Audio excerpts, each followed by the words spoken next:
Imagine this. You buy a massive building for your church. A generous donor promises to fund the construction. Everything is falling into place until it isn't. The donation disappears. Bills begin piling up, and now you're holding the note on an empty grocery store with no money to renovate. That's exactly what happened to Pastor Josh of Wake Church in Conroe, Texas. And after 100 banks turned him down, he nearly gave up. Hey, I'm Justin Trapp, and this is the Ministry Minute, where I share real stories to encourage and inspire you in your ministry journey. Today's story is all about what happens when you refuse to quit. In 2020, Wake Church had the opportunity to buy a massive abandoned Kroger. It was big enough for sanctuary, kids spaces, and a lot more. The owner agreed to seller finance, and a large donation was pledged to fund renovations. Then, the donor's business deal fell through, and just like that, the money was gone.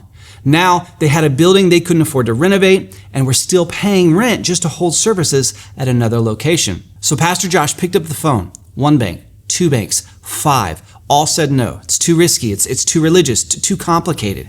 By the time he reached bank number 50, doubt crept in. Maybe this was a mistake, but he kept calling.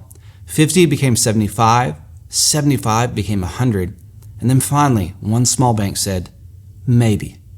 That maybe turned into a meeting, an application, and finally, a loan. Construction started immediately, and in December of 2023, Wake Church moved into their new building. At the time, they were averaging around 350 people in weekly attendance. After the move, though, something incredible happened. People just kept coming. On Easter Sunday, 2024, over 1,300 people walked through the doors of that former grocery store, now a house of worship. And in a few months, the church nearly quadrupled. What started as a financial crisis became a story of faith, perseverance, and explosive growth. So what's the lesson? Maybe it's that rejection isn't failure.